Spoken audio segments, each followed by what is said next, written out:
buongiorno a tutti amici. Buongiorno. Non solo si lascia la camera, ma si lascia l'intero Vietnam, si parte, chiudo la valigia, scendiamo e chiamiamo un taxi. Avevamo l'aereo alle 9:35, ma quindi sveglia alle 5:30, 6 e appena mi sono svegliato ho ricevuto una mail e hanno spostato il volo. Adesso è alle 12:45. E quindi sono le 10, tranquilli, dobbiamo scendere. Rita, solito giro di perlustrazione? Sì, mi sa che insomma il giro è breve qua. Sì. Il tempo vola, ragazzi, il tempo vola. È già trascorso un mese, più di un mese. Più di un mese. 5 minuti abbiamo il taxi, Rita, e poi credo 20 per arrivare all'aeroporto. Abbiamo scelto questo hotel proprio perché era vicinissimo. Però gli aerei non ci hanno mai disturbato. No, non si sentono per niente. Non si sentono più. Sono abbastanza triste di lasciare il Vietnam, lo devo ammettere. Non mi era più successo di essere un po' malinconico lasciando dei paesi. Sempre felice di andare avanti, alla fine raramente. E il Vietnam invece mi ha davvero colpito, mi è piaciuto troppo. Ma senz'altro le persone, il modo di vivere che ti tocca, che ti colpisce, che apprezzi. Hello. Sempre caldissimo, oggi fa 35 gradi a Saigon. Sei dispiaciuta di lasciare il Vietnam? Tu mai? No, tu non sei mai dispiaciuto? L'ho visto, mi è piaciuto, bellissimo. Però no, perché è dispiaciuta. Sono felice di vedere qualcos'altro. A me dispiace sempre un pochettino lasciare i posti dove mi sono trovato bene. Sempre mi dispiace. Perché tu sei più... Quando sto bene è così, Rita, quando sto bene è così. Una cosa che non mi mancherà, anche se vi ripeto che mi è piaciuto molto, è questo traffico. È bestiale. Cioè alla lunga ti snerva. Penso che avremmo dovuto fare il contrario, partire dal sud e salire poi piano piano verso nord, perché avremmo trovato il caldo e il bel tempo anche su. Ma l'avremmo trovato... Brutto qui? Sì. No, non credo. Sì. Non lo so. Sì, è iniziato contemporaneamente a fare...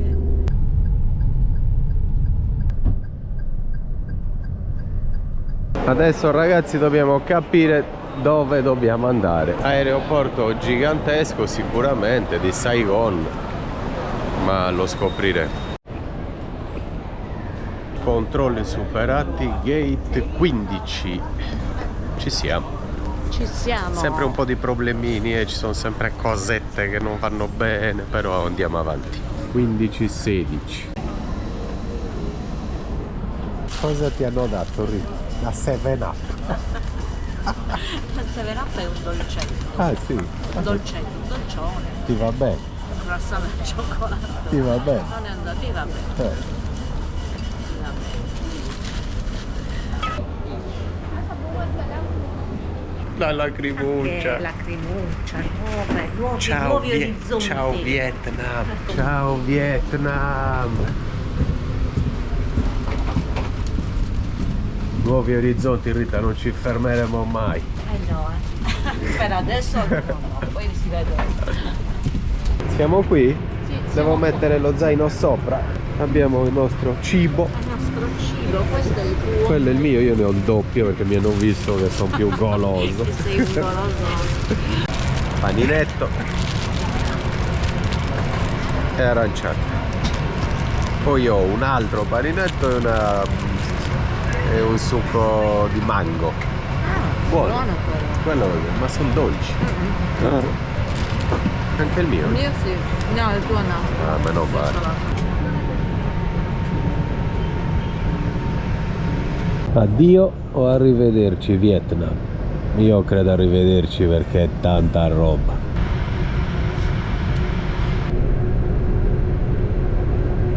A Saigon non ci si mette in fila solo con le moto, anche con gli aerei, guardate, adesso è volato prima quello China Airlines e adesso ci sono questi due Vietjet e poi tocca a noi. Dietro ce n'è già altri 4 pronti, pensate il traffico aereo che c'è qua a Saigon. Motori al massimo, buon viaggio ragazzi. No, guardate Saigon dall'alto, pazzesche. Che grande, l'avevamo vista anche dal grattacielo, ma qui è peggio. Non so se riuscite a vederla attraverso la GoPro e questo finestrino, ma è la metropoli più grande, immensa che abbia mai visto in vita mia. Riso, pollo, verdure e un bicchiere di vino.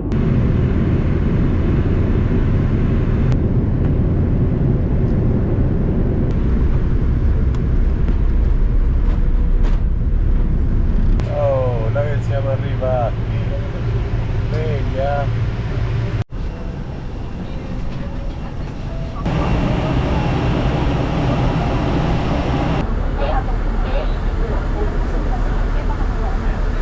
Dove siamo? Mi sembra che non siamo né a Malpensa. Dobbiamo capire ancora dove siamo sbarcati. Adesso vediamo. Non abbiamo ancora detto dove siamo, anche perché 2 ore dal controllo passaporti, compilare documenti. Benvenuti a o alle? Benvenuti alle Filippine, ragazzi. Benvenuti alle Filippine. Scadeva il permesso, là quella bianca è tua. Sì. Scadeva il permesso ragazzi, tra pochi giorni dovevamo uscire dal paese, in 3 ore veniamo alle Filippine, ci godiamo le Filippine e poi vedremo ragazzi, ok? Adesso ci godiamo le Filippine insieme. Oggi abbiamo avuto diversi problemi. Il primo, siamo arrivati all'aeroporto e serviva anche un volo di uscita. Qui per entrare nelle Filippine devi fare anche un volo di uscita. Noi non l'abbiamo fatto perché non sempre serve o te lo chiedono. Stavolta ce l'hanno chiesto, quindi senza volo di uscita non potevi imbarcarti. Si può entrare. E quindi al volo col telefonino in aeroporto stamattina abbiamo fatto un volo d'uscita e torneremo di nuovo da noi in Vietnam tra 28 giorni. Poi i giorni prima di venire qui ho compilato online, si chiama eTravel, è un documento appunto dove indichi dove devi stare in hotel, quanto tempo devi rimanere. Ho compilato tutto, ma non mi sono arrivate le conferme, quindi appena siamo arrivati qua ci hanno ribloccato e abbiamo dovuto finire di compilare anche questo modulo che era parzialmente compilato, comunque c'era qualche problema. Guardate ragazzi il casino che c'è fuori dall'aeroporto di Manila, guardate la gente che c'è, pazzesco. Siamo a un buon punto, dobbiamo prendere solo un taxi e non ci sono più i prezzi del Vietnam. Qua per arrivare in hotel 40 minuti ci vogliono 20 euro. 10 km 40 minuti, 37 minuti ci vogliono per fare 9 km. Guardate il traffico che c'è a Manila. Benvenuti a Manila, vi abbiamo detto Filippine ma siamo atterrati a Manila, la capitale. Ce l'abbiamo fatta ragazzi dopo ore di macchina, incredibile, è un delirio schifoso questa situazione pazzesca. 1 ora e mezzo per fare 9 km se non sbaglio. Quinto piano senza ascensore, però almeno c'è un balcone perché ci stava facendo stare in una stanza al pian terreno senza finestre. No, aiuto, mi è venuta la claustrofobia. Vi stavo dicendo che me ne ha dato una giù al pian terreno e gli abbiamo chiesto un'altra stanza e per fortuna ce n'era un'altra col balcone, ve la faccio vedere. Piccolissima, c'è qui un lavandino che non so neanche a cosa possa servire, un frigo staccato, però potremmo accenderlo, un letto. Il balcone qui che vi faccio vedere direttamente in una strada trafficatissima, vedete? In questa strada qua ci sono anche dei ristoranti, adesso scendiamo a cenare, sono già le 9, abbiamo un'altra ora di fuso orario in più, quindi sarebbero le 8, qua sono già le 9, le 8 in Vietnam, sarebbero le 2 in Italia. E comunque poi c'è un bagnetto piccolissimo, basico, senza nulla. Ah, ecco cosa serve il lavandino, per lavarsi la faccia. Ah, ecco, non c'è il bagno, quindi la faccia lì e basta. Questa è la stanza, vedete? l'ho presa perché era vicino all'aeroporto, che poi vicino però c'è talmente tanto traffico che ci è voluto mezz'ora, 40 minuti per fare 9 km. Non noleggiano moto qua, quindi non so neanche cosa dobbiamo fare in questi giorni. L'ho presa per 2 giorni come sempre, dovremo spostarci, non so neanche come, dove, dobbiamo capire un po' tutto. Adesso però andiamo a cenare, Rita? Andiamo a cena, poi ci pensiamo. Volevamo sentire il nostro cucciolo Dado, ma non ci ha risposto, sarà impegnato. Adesso, sì, poi ci riproviamo. Adesso andiamo a mangiare. Prima impressione rispetto al Vietnam, che mi ha dato impressione subito di essere un posto sicuro. È un posto addirittura dove voler vivere. Qui invece mi ha dato subito l'impressione di sicurezza zero. Poi chissà, questa è l'impressione che mi ha dato. Sicurezza zero, più casino, più caotica. È tutto chiuso e non capiamo bene perché. Forse una ragazza ci ha detto che è periodo di feste, i ristoranti chiudono, non ho capito. Ci mangiamo un tramezzino da 7-Eleven. Oggi ha girato così. Anche il pranzo non è stato la fine del mondo, la cena peggio, fa parte del viaggio, ragazzi. Cena strepitosa, guardate, i panini di prima più 2 uova e questo hot dog. Mamma mia. Prima giornata di assestamento, ci vuole qualche giorno per capire le dinamiche in ogni paese, è sempre così. E ho chiesto comunque al ragazzo della reception se mi può noleggiare una moto domani, perché non è come in Vietnam che si trovano ovunque, anzi sembra proprio che non si trovino, gli hotel non ce le hanno, invece in Vietnam qualsiasi hotel ha le moto da noleggiare. Però chiede a un amico, quindi vedremo domani. Adesso ci facciamo una doccia e ci corichiamo. A domani, ragazzi.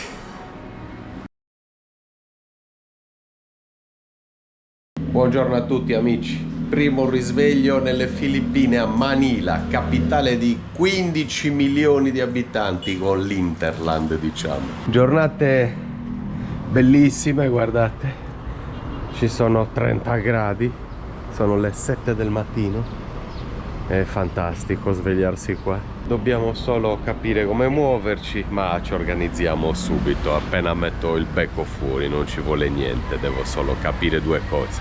E poi piano piano prenderemo anche posti, case in posti migliori, stanze in posti migliori, quindi staremo subito meglio.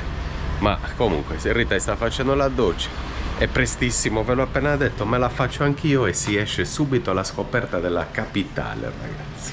Vi portiamo in giro, è una metropoli assurda, vediamo tutti i grattacieli da qui. Forse li vedete anche voi in lontananza qua, vedete? Qui se non sbaglio si circola, si noleggiano moto con conducente, vengono a prenderti queste motorette con il conducente, costano poco e ci si sposta così. Siamo finalmente pronti. Rita, aggiornaci sull'orario. Sono le 8:30. 7:20. 8:20. 8:20. 8:20. Va bene, non avevi gli occhiali. No, stavo Ce li avevi in mano.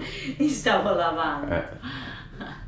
E quindi scendiamo, 8:20 scendiamo, tuk tuk al centro, subito al centro. Ci sono piazze, chiese, cattedrali, ponti, diverse attrazioni, andiamo a vedere. Ieri notte eravamo scoppiati, Poi entri in un paese nuovo, tutto da capire, da scoprire, non conosci manco i soldi, quindi compri le cose, ci vuole un attimo per noi, qualche ora e poi stai bene.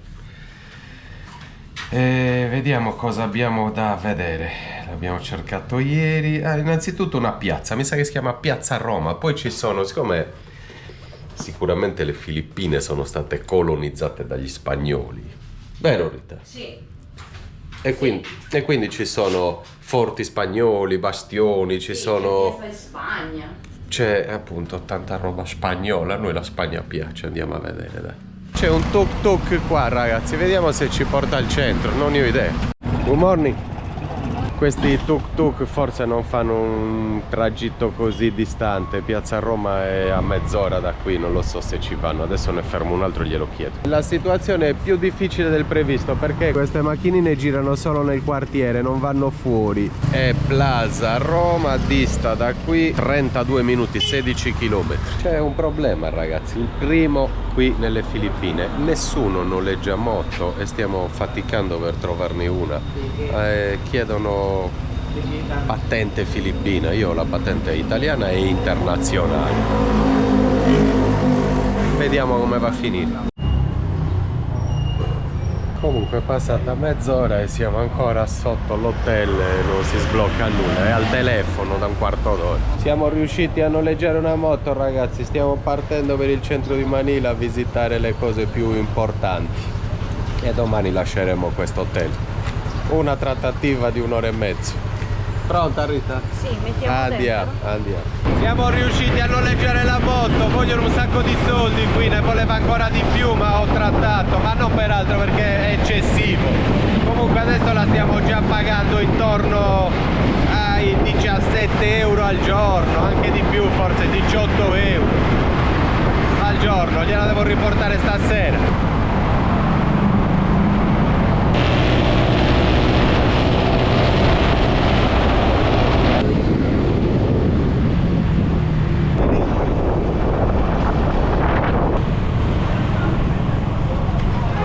Prima di arrivare in Plaza Roma abbiamo visto altri posti carini da filmare. Adesso vediamo di cosa si tratta e cosa filmare. Ci sono belle statue, belle piazze, bei monumenti. Qua nelle Filippine, a Manila, abbiamo già visto diverse cose che ci fanno fare dei ragionamenti. Mi sembra una città molto più pericolosa di Saigon. Cioè Saigon non dà proprio l'impressione di essere pericolosa, zero. Qui si vedono, ti senti al sicuro. Qui si vedono molti tossici, molte persone disagiate, molte persone disperate, ma credo proprio molti tossici, credo che ci siano, come in qualsiasi grande metropoli. Ma in Vietnam no, a Saigon no, ad Hanoi no, che sono metropoli pazzesche ugualmente.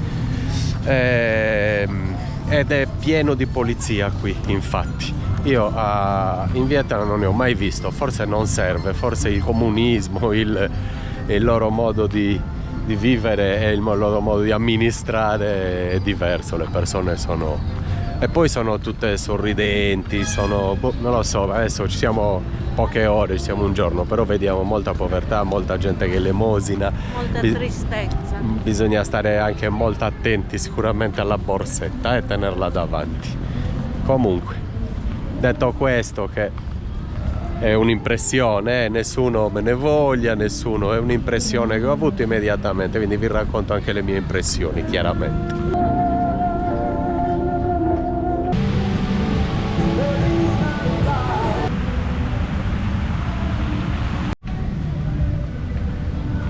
Ci troviamo in piazza Rizal, un parco, diciamo, un parco di 57 ettari, guardate che grande, nel cuore della città di Manila, con monumenti, giardini, fontane, guardate che spiazzi immensi.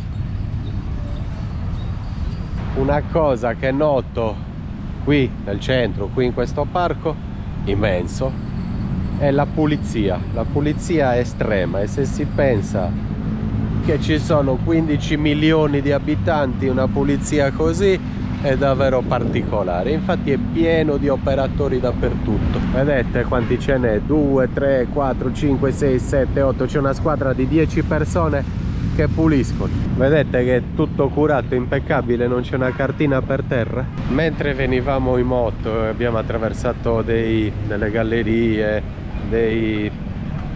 diciamo una strada molto grande a più corsie, quindi passando sotto i ponti. Dovevate vedere, forse l'abbiamo filmato, quante persone coricate sopra i cartoni, quanti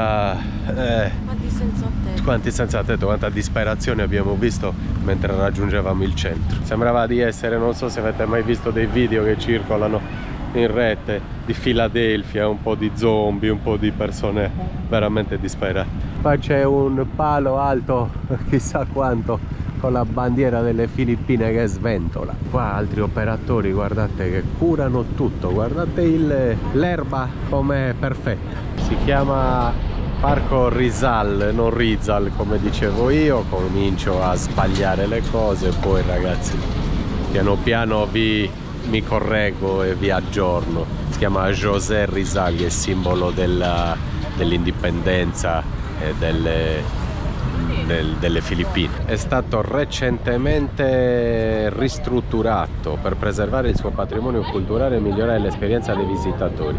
Sono stati restaurati edifici storici e aggiornate le infrastrutture, mantenendo l'atmosfera tradizionale. Inoltre il parco ospita il monumento dedicato a José Rizal, eroe nazionale delle Filippine e un simbolo di resistenza e indipendenza. Ecco perché c'è anche una guardia armata di fronte al monumento. Avete visto la cura nei dettagli? Stavano addirittura ridipingendo tutte le scritte a mano col pennellino. Un mega albero di Natale, guardate che bello e particolare. È fatto di tessuto, eh sì, come un centrino, vedete?